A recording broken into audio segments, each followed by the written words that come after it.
Hey guys, Alan from Hack Gadgets here. We're doing a real quick project today. We're taking one of these big, heavy boom boxes. This is back from the 80s. This is a Candle model JTR 1296. Thing weighs a ton. It's like super thick. It has knobs, and on the back it has all sorts of plug-ins and stuff. Big, beefy handle. And we're going to be taking this big box and mounting one of these little things inside it. This is a little Bluetooth module, and that'll let me get music over from the cell phone into this Bluetooth module. We'll find a way to get the signals out of this into the boombox, and then that way we can have some portable music fun with the nostalgia of the big, heavy, over-the-shoulder boombox. Let's take it over to the bench and get cracking on it.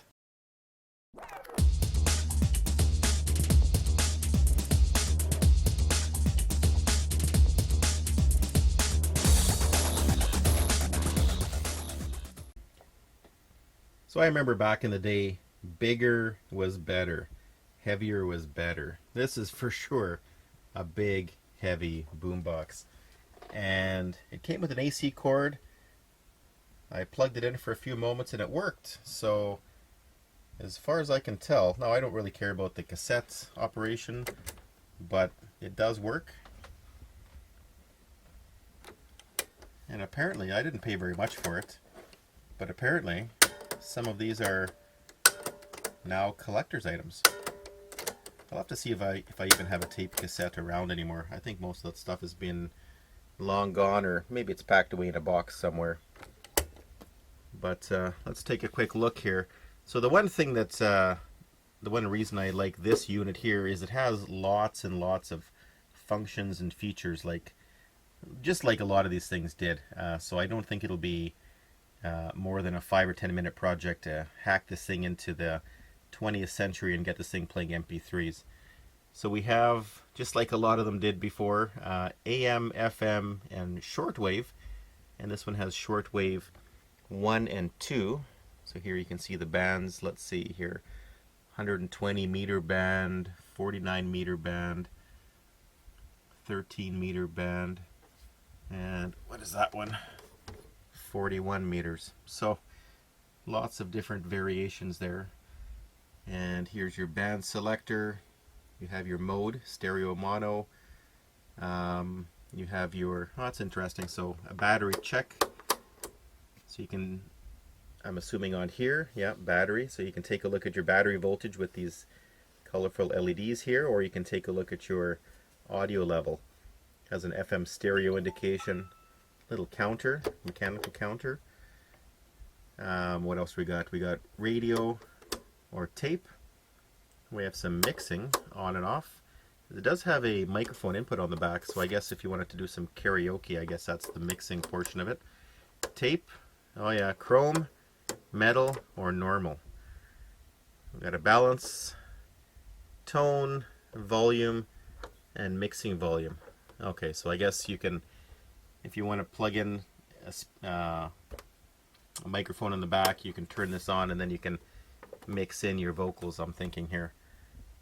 So not too bad. This is pretty typical for the 80s. The one I had was probably a little bit after this one. It had actually some EQs on it also, which is, you know, just adds some more knobs and buttons and dials. So let's take a look at the back of this thing before we crack it open. Okay, so here's the back. Lots of grills, and it looks like there's actually a mesh in here, so it's not just a wide open grill. It looks like it is actually meshed so that bugs can't get in there. And we have, you know, the standard cautions. You know, if you throw this into a bathtub, you're going to have a bad day. Here is the model number and some specs here. Let's see, so 12 volts DC, power consumption 20 watts. This is made in Hong Kong for Jutan of Toronto, Canada. So I guess it was imported by them.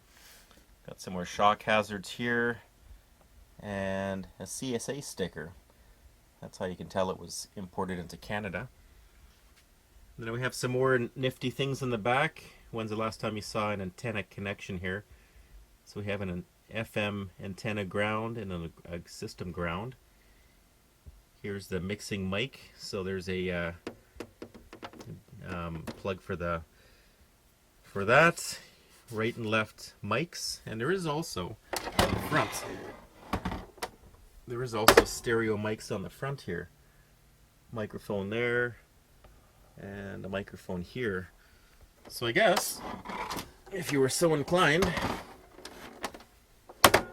you could plug in some external ones also. I'm not sure what these little holes are for. Afterthought maybe, or maybe a different function. Have a DIN connection. Not sure what the DIN connection is for. That's a similar connection to the AT keyboards, and I think for MIDI. But I'm not sure what it's for in this application. And then beats 1 and 2. Again, I don't know what the beat is for. Is that a different tone, or does that enhance bass mode or something? Is that like a bass boost? I'm not sure. And we got some jacks over here, so we got some external speaker outputs.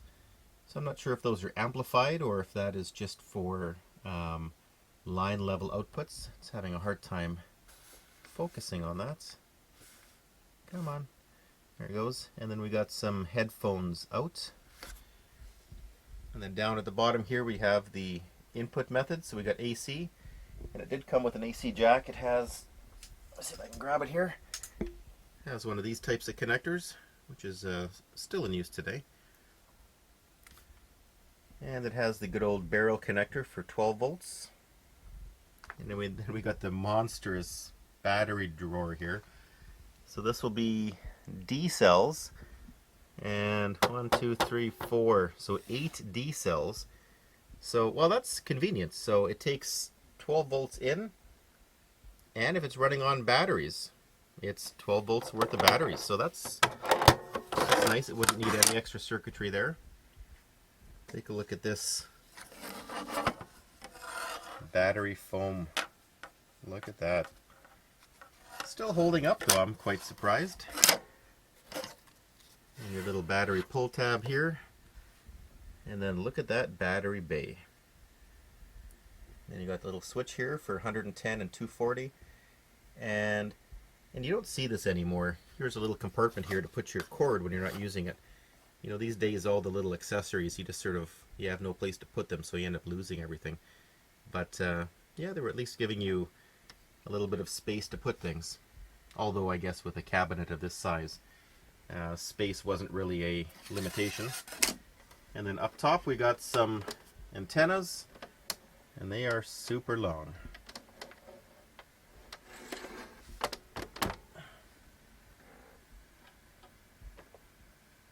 Yeah, no restriction on that antenna.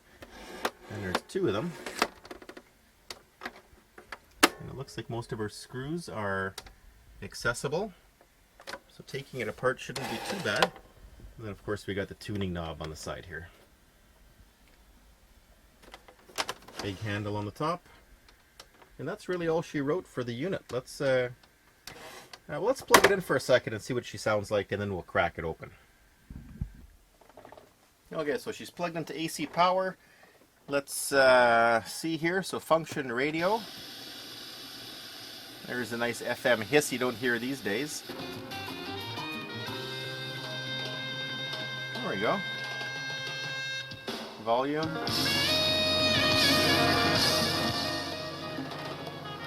Balance. You know, there's not even very much hiss from the pots.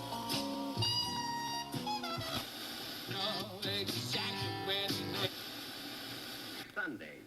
No. Instructions. You have a list of.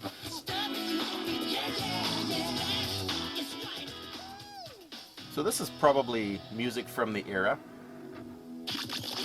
Winnipeg's greatest hits. Fab 94.3. Okay, so let's take a look here. So balance works pretty good. Volume.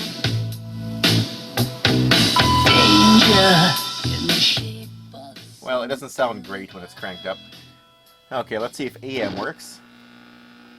I think it's some kind of photography thing. He sells cameras or something.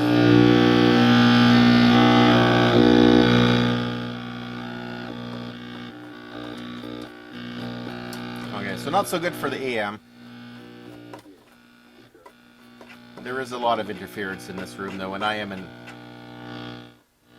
There's lots of electronic gear in here. Okay, so not so much on AM. Let's try shortwave. Just out of curiosity. Good enough. Nothing there. Shortwave 2.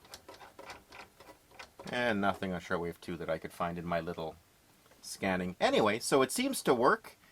I'm not sure how to select the other modes. There's the other inputs.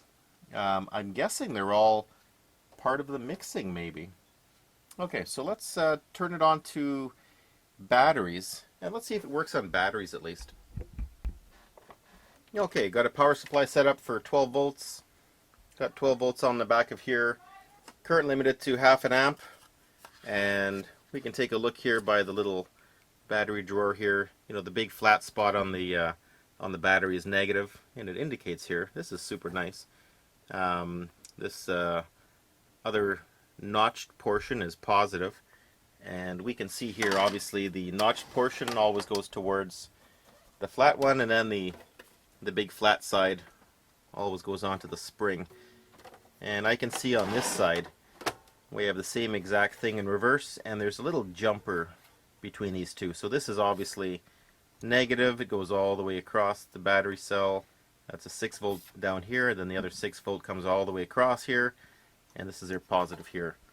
So if I connect these leads up, and I did keep it in radio mode, and there should be some music if this powers it up. To be comfortable at 2 in the morning. Call 1 There we go. My Hot Water anytime. So That's 12 volts 1-844 is My Hot working, Water. and that's Because it exactly what relies we're going to use, superior. because this is We're going to be comfortable until portable. you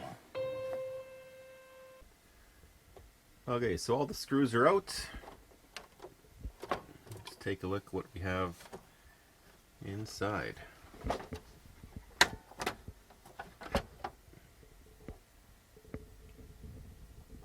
Big huge disc for the tuning. That's one big circuit board.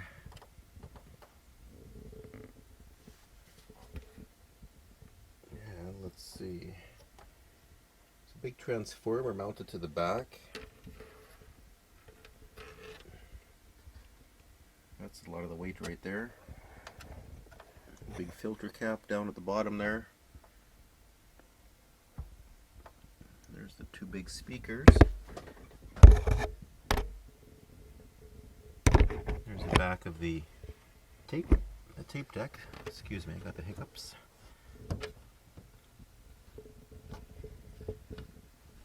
Some of the grill material here is missing. So there's big air vents here, but I guess it was covered up for insects. Okay, so let's see, there is some cables that go out. This one is socketed. This is for the antenna. I might just cut those off, because the other side is not socketed. Yeah, these are going to get cut off, and then the back will be able to be removed. Okay, so the back is separate now, and I did speak too soon. These will actually have to be reconnected. I didn't realize that doesn't just get connected over to this terminal block here. That actually gets wired up to the antennas here, the two FM antennas. So yeah, that will have to get reconnected if I want FM to work again. And let's see, so here's that ground connection, labeled ground. And so that snakes over here, goes around the corner, and gets connected to this point on the board here.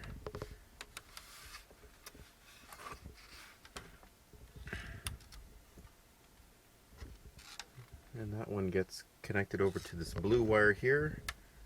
blue and black wire, and the blue wire comes over, snakes around. Where is that going?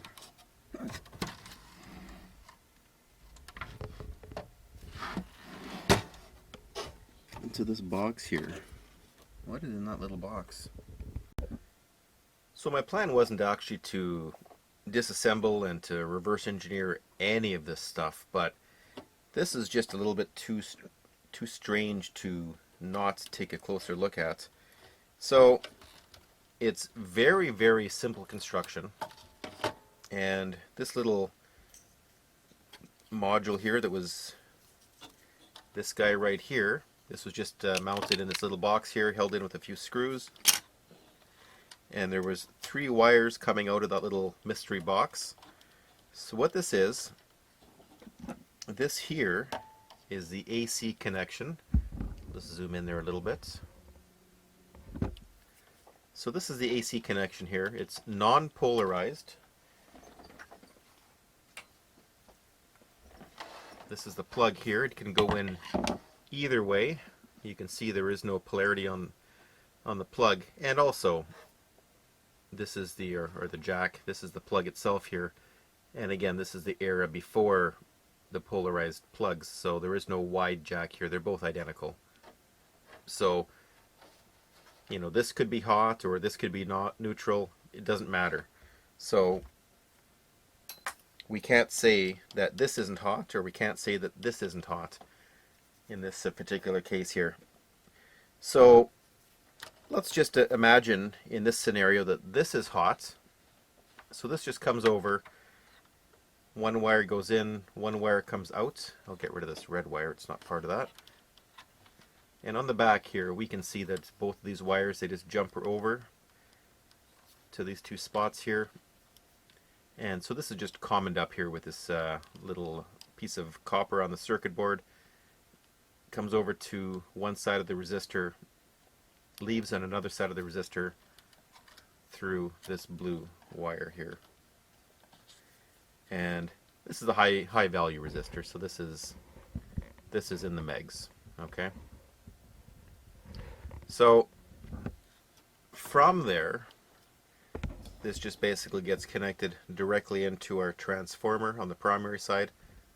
And again, very simple circuit. We have on the primary side, we have the other side of this.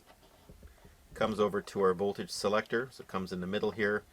And depending if you have 110 volts or 220 volts, it will feed one of these 2 primary lines into the transformer, so that it gets the proper feed based on your country's voltage.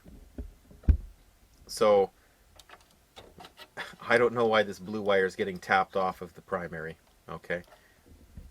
And it gets kind of stranger than that, okay? And then other end of this transformer, this is a 12 volt output, and it's marked on the board here.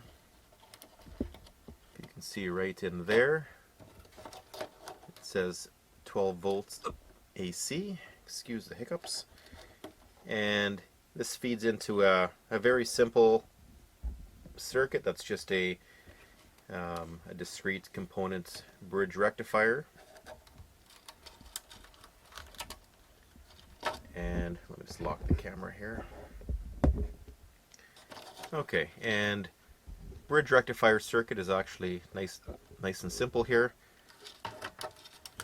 AC comes in, goes through the bridge, and we have 2 outputs. Here's our, let's see, that is the positive outputs, and here's the negative outputs. Okay, so negative is connected directly to this black wire. It's also connected directly to negative of our barrel connector right here. Positive comes over, gets connected to this little selector switch, which is defaulted in one position here. And so that is basically bridged over to the center position. And that center position comes over to here, which, check this out, There's a fuse, and yeah, so just taking a look at that gauge of wire, I'd say that's probably a 10 amp fuse. Your guess is as good as mine. Okay, so that jumps over to here, and then basically this feeds the circuitry. And on here you can see it comes over, feeds this red wire. Along the way it also picks up our filter cap here. So this is filtered outputs, which goes to our circuit. Okay, and it's kind of neat. All of this stuff is just all common together. Like, it's very, like, there's no protection. So what I mean by that is, if this thing's plugged in, so if you have 110 volt power on here, you're generating 12 volts through this bridge here. If you have something plugged in, you know, it's onto the common rail, also the common 12 volt rail. If you have batteries in here, it's hooked up onto the common rail.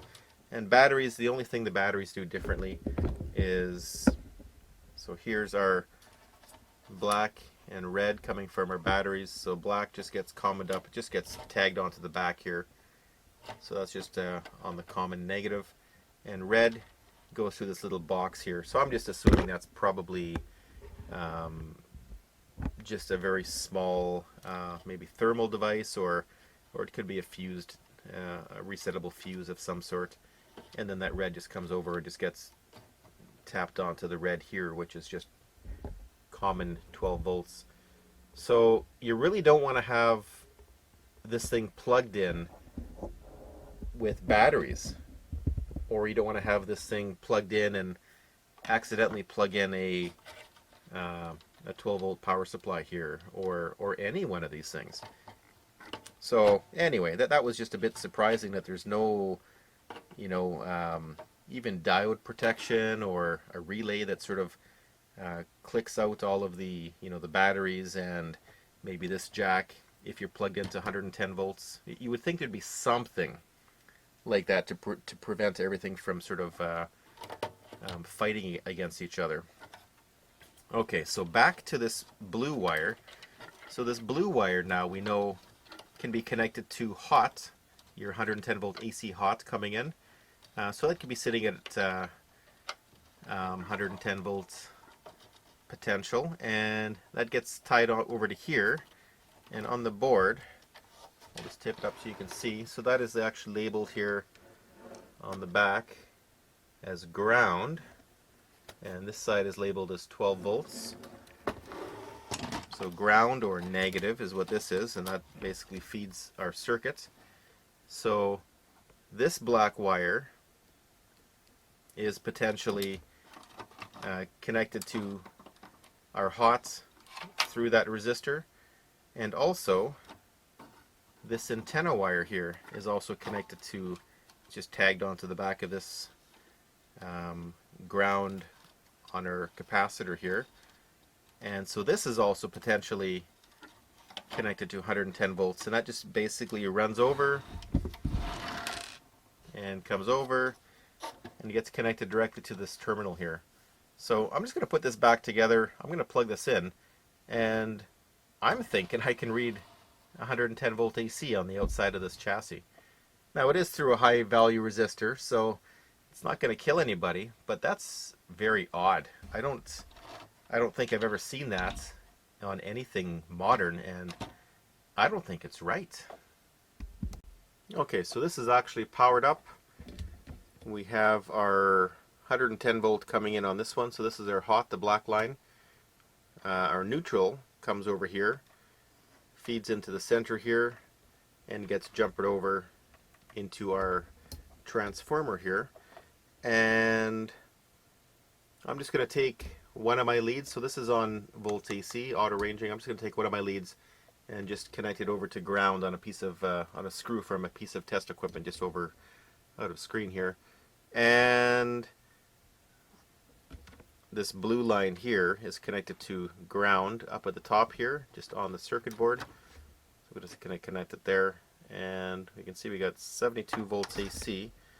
I'm going to connect it to the ground on the antenna line, which is the same, and I got 72 volts AC on there also. Now it is going through a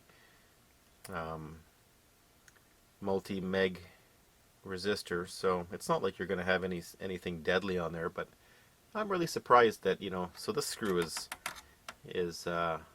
attainable from the outside. You can touch that with your tongue or your fingers, and yeah, I got 72 volts on the outside there. Is that normal from back in the day, or even today? I'm not sure. If somebody knows, maybe just put a comment on this video here and enlighten us, or enlighten me at least. Yep, pretty slapped together, crude 80s construction, that's for sure. Here's the main circuit board, and you can see all of the different switches and controls. They're all conveniently placed in that straight line on the front so that they line up with the single board in the back here. I'm sure half of these capacitors are pretty dry now, but it still works, so good enough for our purpose. And yep, compared to the mechanics of a modern day MP3 player, which has no moving parts, take a look at all the moving parts on this tape deck here. You know, everything up to and including this little rubber band that goes over to spin this little counter here. There's our VU meter and battery indication. That's the back of that board.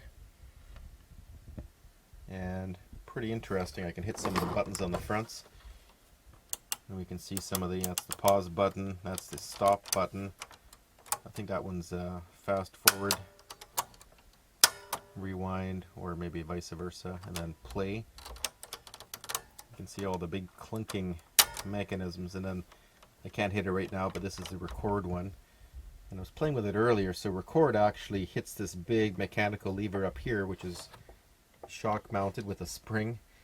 Goes over and pretty well greased here, and this actually hits these two switches here, so I'm sure that puts it from playback mode. I'm sure that just brings in the microphone inputs, or maybe switches over to radio inputs or something like that, so you're recording what you're listening to on the radio as opposed to standard playback.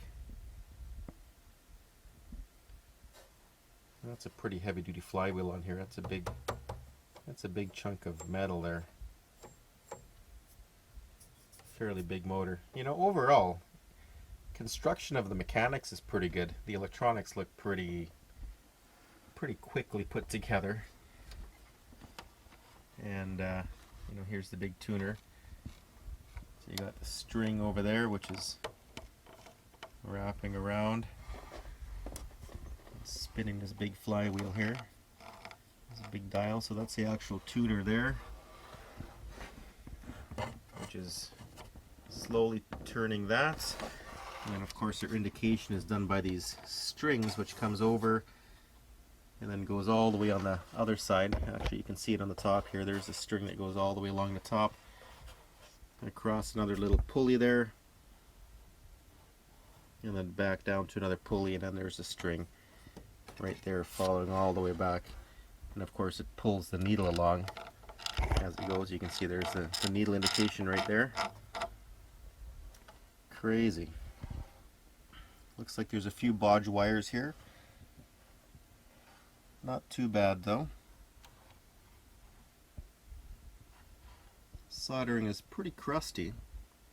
It's holding together pretty good. Okay, so let's tap into this sucker and figure out two things. We need to make 5 volts for the module, and we need to get an audio input into the sucker. Okay, so here's our little magic module, little Bluetooth module. This is going to take our Bluetooth audio and convert it to something we can pump into this thing. Now, I can't remember how much this was. It's not a super high quality one. This is, you know, sort of a very economical one. It takes and it actually came with this cable. It takes a standard headphone-like cable, plugs into there, just a 1/8 inch audio jack, and this is just basically stereo out. And let's take a look. You probably need a screwdriver to get into here. So here's USB.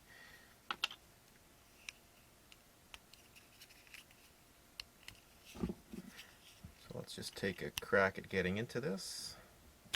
There we go. And we're in. So there's the board. Oh, look at that. Markings for our power. Perfect. Ground and 5 volts on the USB side. So I probably won't use a USB cable. I'll just probably just tag the power wires right onto there and get rid of that case. And here's our surface mount headphone adapter, headphone jack. So look at that, 0 electronics on this one side, and it looks like it's a double-sided board. And look at all the electronic goodness on this side. So there's our Bluetooth antenna up here.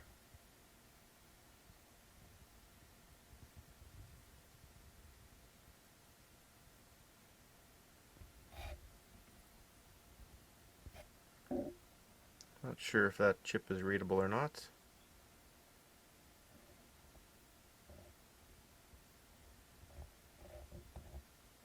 I can't see anything through the camera lens anyway.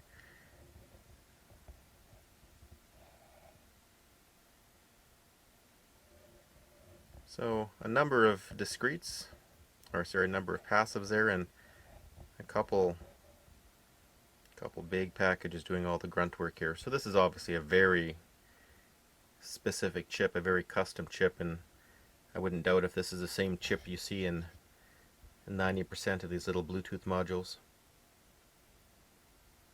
Economical ones anyway.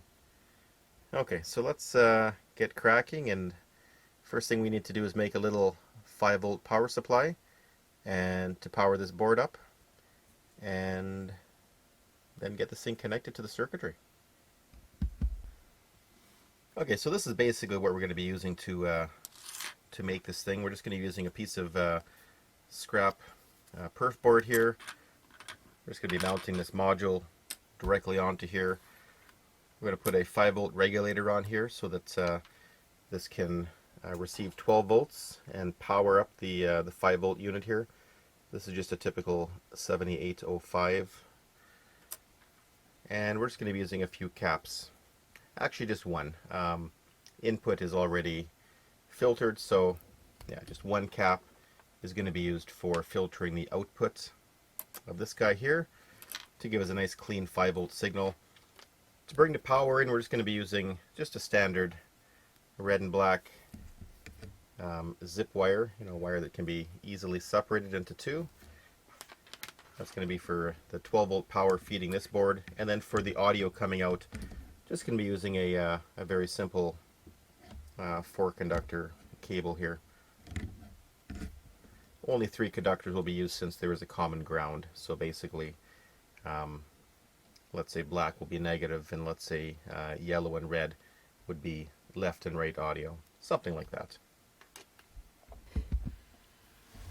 Okay, so the little module is complete. All that was done here is this was just hot glued onto this this board here just to hold it in place underneath the USB connector. You can see under here there's a few connections that were made for the power.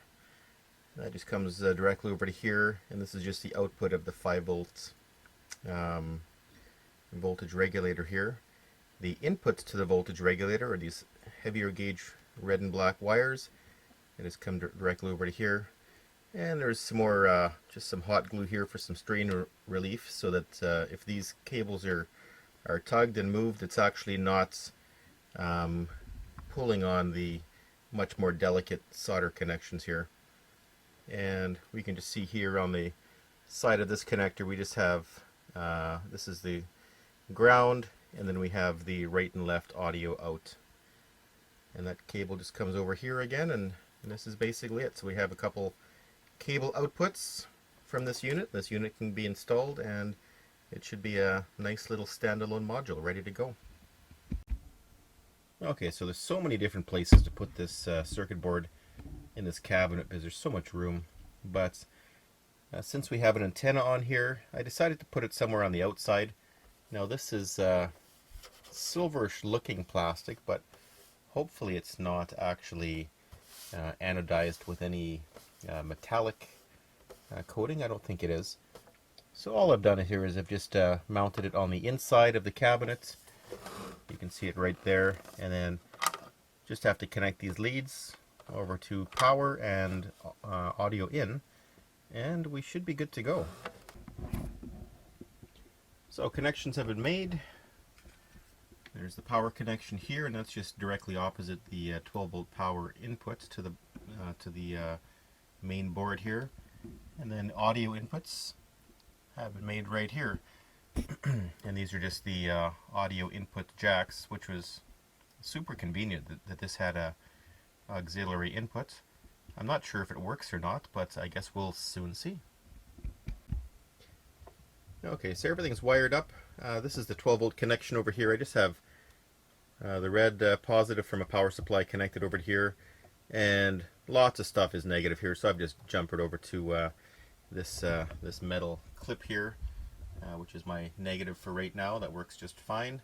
And one interesting thing, so this is the input jacks for right and left auxiliary audio, and so here's, you know, the actual connections for the right and left audio, which I've just tagged on the red and yellow wires, and then I had the black wire over to ground, and that's just basically the ground connection from the headphone output of the device, of the Bluetooth device, which is just right up there. And I got some crazy buzzing and some awful noises, and I was thinking that, geez, maybe there's something wrong with that module. Although I did test it before I mounted it and things like that, just to make sure I didn't have a bad module to begin with. So interesting thing, by lifting the ground here, the sound went away.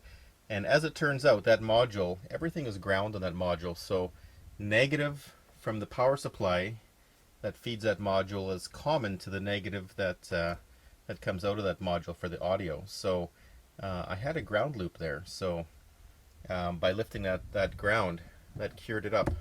Okay, so I'll go through the whole process from scratch here. Got the device that's going to be used to play the music. I'm going to pair it. Okay, so we have some success here. I'll just turn it down a little bit. So this is being controlled off of this guy here. Let's go to the next song.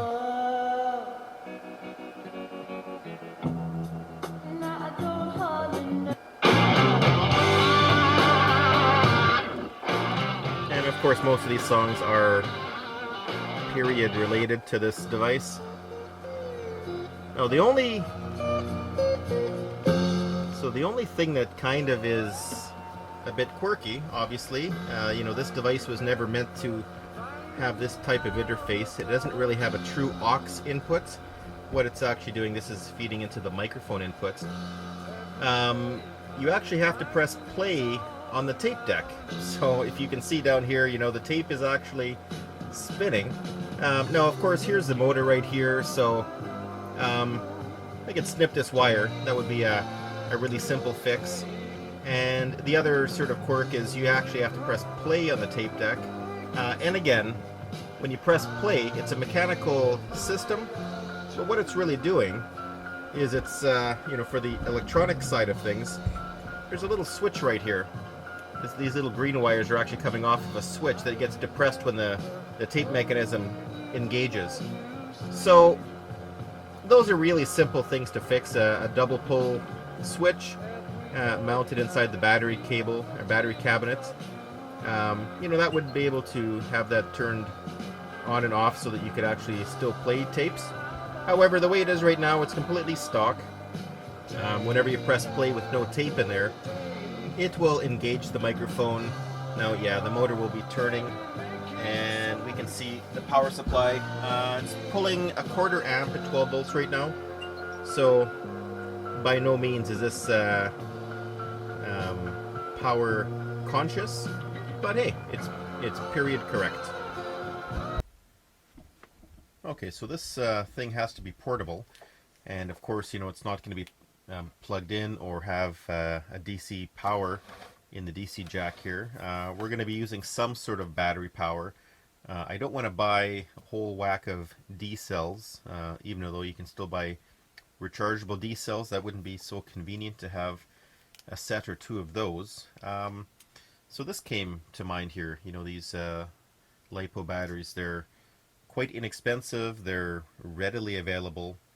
The chargers can charge these things up in no time, and they hold a lot of energy in a small pack. So for example, this one here is 2200 milliamp hours, and we can see here by the voltage, so this one here is a 3-cell one, so it's sitting at 11.1 volts, and I believe that's its standard voltage that this thing runs on is, like when it's fully charged, is around 12.6, I believe it is. And this radio, I've run it down to, you know, about 8 or 9 volts, and it still runs fine at that voltage. So what I'm thinking is, you know, this will make the ideal battery for this thing. And of course, you know, we could stick in something huge into here, like, you know, something even bigger. Like this one here is a 3000, and even, like, you know, even a 5000 milliamp hour battery. It just swims in there. There still has lots and lots of room. So if this little battery here doesn't provide enough juice for the, you know, the time that you want to run it for, you can easily put lots and lots of additional power into there.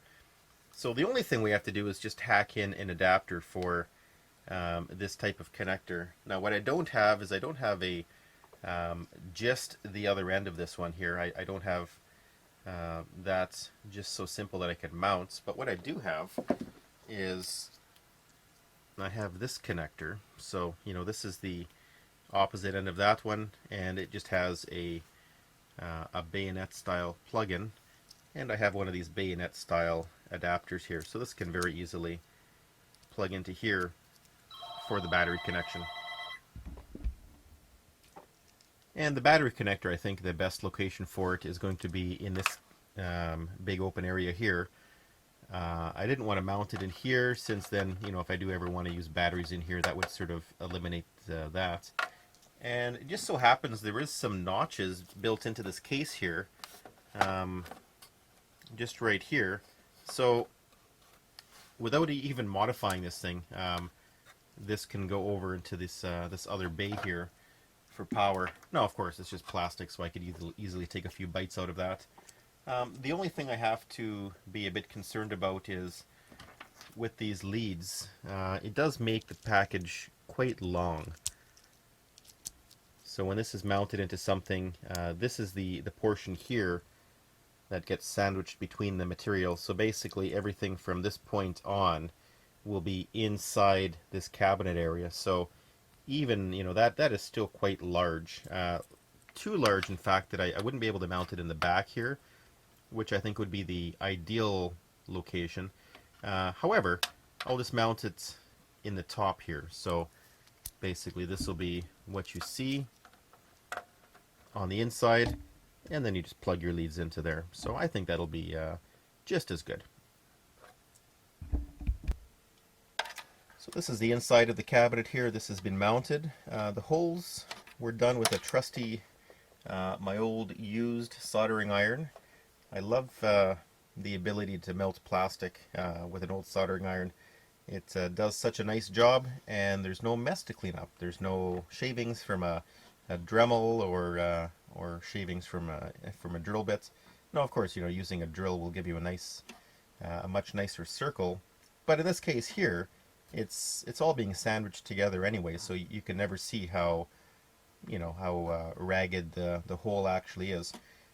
And then the connection here is just basically simply, it's going to go from here over to power, right over here. This is just DC power, so there won't be any difference.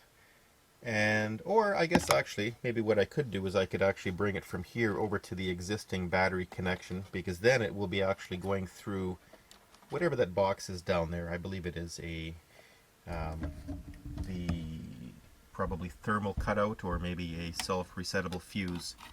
That little guy right in there. So yeah, I think I'll do that. I'll connect it over to the existing battery connections. And I also did mark positive negative here with my trusty old soldering iron, so we can have some visual indication of what is what's on the inside. So this simple modification has been wired in now. Negative is, and it still shows a bit of red on it, but this is actually the black lead. It just, when you split it in half, some of the red just comes along with it. But so this black one just gets tagged directly over to negative over here, and this red one here, this just gets connected over directly to the red of the battery. And so this will still be going through that little self-resettable fuse, which I think it is, and we should be all good. And before it gets buttoned up, I just have this, the DC connector is plugged in on the inside there, and I just want to make sure that it will power up properly with everything we've done. So we got the connector here.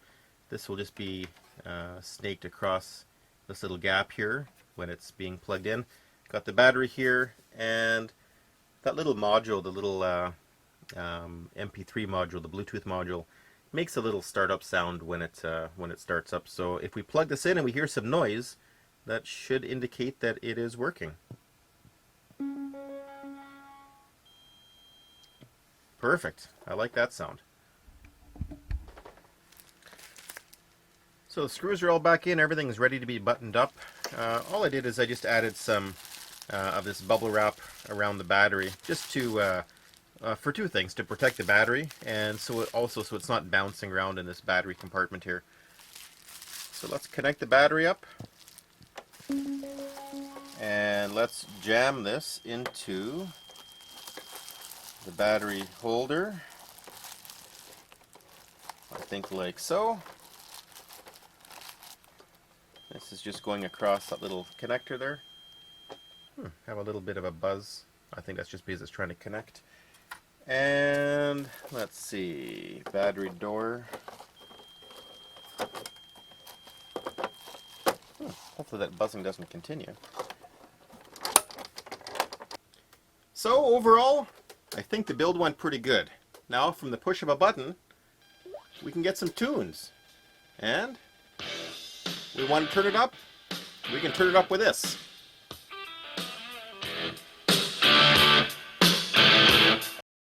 For more information, go to hackedgadgets.com.